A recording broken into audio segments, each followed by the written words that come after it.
مگر اب بہت سی جو یہ فرینڈلی ٹاکس ہوتی ہیں دوسرے مذاہب کے ساتھ، میں نے کئی دفعہ کیا، وہ پھر فرینڈلی ٹاک میں وہ کہتے ہیں کیا ہمارا مذہب غلط ہے؟ میں بتا چاہ رہا ہوں غلط کہنا ان کو اس طرح ہے، ضروری ہے ان کو آپ یہ سمجھائیں، اور مجھے لگتا ہے کہ بار بار سمجھانا پڑے گا کہ بنیادی طور پر مذہب ایک ہونے کے باوجود دو قسم کے اب فرق ایسے پڑے ہیں جن کی وجہ سے مذہب میں غلطیاں آ گئی ہیں۔ ایک فرق یہ ہے کہ تعلیم کا ایک حصہ گزشتہ مذاہب کا وقتی تھا، جس طرح انسان کی ترقی میں سوشل پیٹرن میں اس کے اندر ایک حصے میں انسان کے گڈے نے ایک بڑا اہم رول پلے کیا ہے۔ اب اس زمانے میں جا کر آپ دیکھیں تو گڈے کو غلط کہہ ہی نہیں سکتے، وہ سب سے زیادہ اس زمانے کی ترقی یافتہ صورت ہے، کارٹ گڈا جس کو کہتے ہیں، اور لکڑی کے بنے ہوئے ویل، اور آپ اس کو غلط ان معنوں میں کہہ ہی نہیں سکتے کہ اس زمانے میں سب سے ایڈوانس طریقہ تھا کیریج کا۔ لیکن جب گڈے کے بعد اور تیز رفتاری سواریاں چیریٹ ٹائپ کی ایجاد ہوئی جو اس سے بھی زیادہ تیز رفتار تھیں،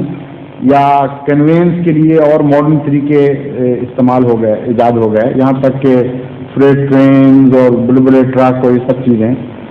اس وقت گڈے والا آپ سے بحث شروع کر دے کہ میں تو گڈے ہی رکھنا چاہتا ہوں، کیونکہ تم کہتے ہو کہ اس وقت یہ پرفیکٹ تھا اپنے وقت کے لحاظ سے، تو اس کا یہ معقول ہوگا سان؟ بس یہی جواب ہے کہ ہم غلط نہیں کہتے، کیونکہ جس وقت یہ تعلیم آئی تھی اس وقت درست تھی، لیکن زمانے سے تعلق رکھنے والی تھی، اس لیے اس کا وہ حصہ جو زمانی ہے وہ غلط ہو گیا آج کے کانٹیکسٹ میں، اس وقت کے کانٹیکسٹ میں نہیں۔ لیکن جو بنیادی حصہ ہے دین قیمہ جس کو قرآن کریم فرما رہا ہے وہ جاری ہے، اس کو کبھی کوئی غلط نہیں قرار دے سکتا۔ اس میں بیسکس ہیں کہ ورشپ کرو، انسان کے حقوق کا خیال رکھو، اپنے اموال میں سے غریبوں کے لیے اور نیک کاموں میں خرچ کرو، اس کو کوئی زمانہ بھی غلط نہیں کر سکتا، یہ فنڈامنٹل ہیں۔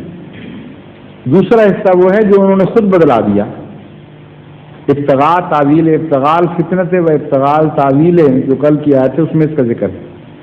کہ کچھ حصہ تو ایوولوشن کے پروسیس میں تمہارا پیچھے رہ گیا، کچھ وہ ہے جس کو تعویل کی خاطر اپنی مرضی کے مطابق بنانے کے لیے یا فتنہ پیدا کرنے کے لیے، اموال ذاتی منافعت کے لیے پیسے کھا کر کسی کی مرضی کی بات بنا لی، قرآن کریم سے نکال دی، حدیث سے نکال دی، یہ کر کے تم نے دین کو بگاڑ دیا، یہاں تک کہ اکثریت نے اسے دین کا حصہ سمجھ لیا۔ بعد کے آنے والے دین نے فرقان کا کام کیا اور بتا دیا کہ یہ حصے خدا کے نہیں ہیں بلکہ انسان کے ہیں، اس لیے وہ حصہ غلط ہے۔ تو جب غلطیاں ہو گئیں تو پھر ان کو دکھانے غلطیاں ثابت کر دی جائیں تو تمہارا فرض ہے کہ ان غلطیوں کو چھوڑ کر جو موسٹ ماڈرن لیٹسٹ ماڈل مذہب کا نکلا اس کو قبول کرو۔ یہ اگر کنفیوژن تھا رات ہی تو پھر رات کو پوچھ لینا چاہیے تھا آپ کو، تاکہ وہاں بھی دور ہو جاتا۔ ابھی تمہیں موقع دیا ہے سوالوں کا؟ ظہور مہدی آخر زمان